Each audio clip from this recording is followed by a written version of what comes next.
Hello everyone, আসসালামু আলাইকুম। Welcome back to my new blog. চলে আসলাম আজকের একটা মজাদার মোস্ট পপুলার একটা রেসিপি নিয়ে আপনাদের সাথে শেয়ার করব। দেখুন আমার বাচ্চারা খেলছে আর ওই দিকে আমাদের ঘরের একদম দেশি পালা একটা মোরগ জবাই হচ্ছিল।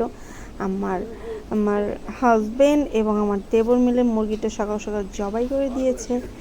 আর আমার শাশুড়ি এখানে মুরগিটাকে কেটে ধুয়ে একদম প্রসেস করে নিয়েছে। আজকে পপুলার একটা রান্না হবে, সেটা হচ্ছে বরিশালের মোস্ট পপুলার একটা রান্না, নারকেল দিয়ে দেশি মুরগির ঝোল আর সাথে হচ্ছে চালের রুটি। তো ইতিমধ্যে আপনারা দেখিয়ে ফেলেছেন যে নারকেল দিয়ে আজকে, যেহেতু নারকেল বাটা ছিল, নারকেল দিয়ে আজকে মুরগির মাংসের ঝোলটা হবে। কিভাবে রান্না করবে আজকে আপনারা দেখতে থাকুন। আজকের রান্নাটা আমি করছি না, আজকের রান্নাটা করছে আমার শাশুড়ি, আর আমি ভিডিও করছি, ক্যামেরার কাজটা আমি করছি। তো দেখুন কিভাবে আমার শাশুড়ি আজকের নারকেল দিয়ে মুরগির মাংসের ঝোলটা রান্না করে। এখানে সমস্ত বাটা মশলা, পেঁয়াজ, এখানে পেঁয়াজ বাটা ইউজ করা হয়েছে, পেঁয়াজ কাটা না, কারণ পেঁয়াজ কুচি হলে ঝোলটা তেমন একটা মজা হবে না, যার জন্য পেঁয়াজটা বেটে আদা রসুন বাটা, জিরা বাটা, তারপরে এখানে একটু গরম মশলা বাটাও দিয়েছে আর গোটা গরম মশলাও দিয়ে দিয়েছে।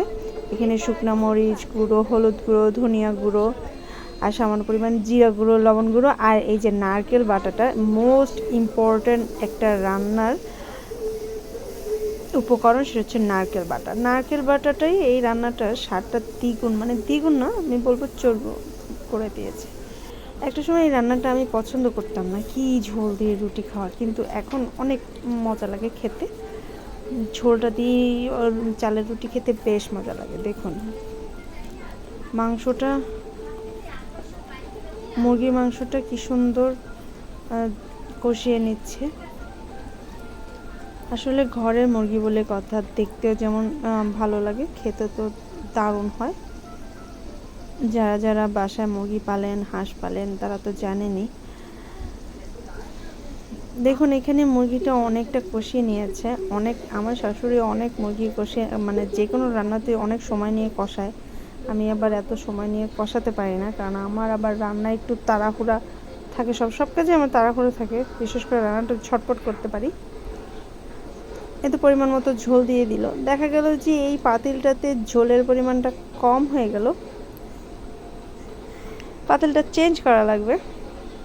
এই জন্য একটা বড় পাতিলে তরকারিটাকে শিফট করে ফেলেছে। দেখুন, যার নাড়াচাড়া করতে সুবিধা, আবার রান্না হতেও সুবিধা, কারণ এই রান্নাটার বিশেষত্বই হচ্ছে ঝোল, নারকেল দিয়ে ঝোল।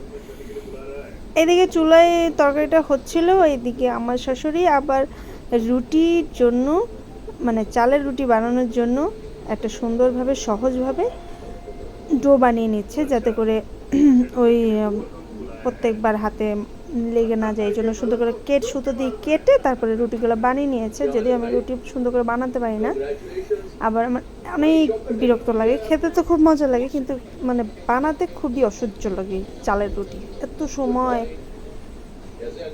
নষ্ট। এইদিকে আমি আবার ভেজে নিচ্ছিলাম রুটিগুলো, কারণ অনেকগুলো রুটি বানিয়েছি তো, ভাজতেও তো অনেক সময় লাগবে, প্রায় 2 ঘন্টা সময়, 2.5 ঘন্টা সময়ের মতো আমি রুটি ভেজেছিলাম। দেখুন আমার রুটি ভাজাগুলা, এই যে অলরেডি এতগুলো ভেজেছি, আরও কিছু টেবিলে রেখেছি ভেজে, আর এগুলো ছিল শেষ বেলায়। এই তো রুটি প্রায় শেষ, এদিকে আমার ঝোলটাও প্রায় শেষ। এখন আমরা সবাই মিলে একসাথে খাবো। দেখুন কি সুন্দর লোভনীয় হয়েছে দেখতে। আর এই যে আমাদের চালের রুটিগুলো আমরা সুন্দর করে রেখেছি। অবশ্যই কেমন হয়েছে রান্নাটা সবাই কমেন্টসে জানাবেন। আল্লাহ হাফেজ।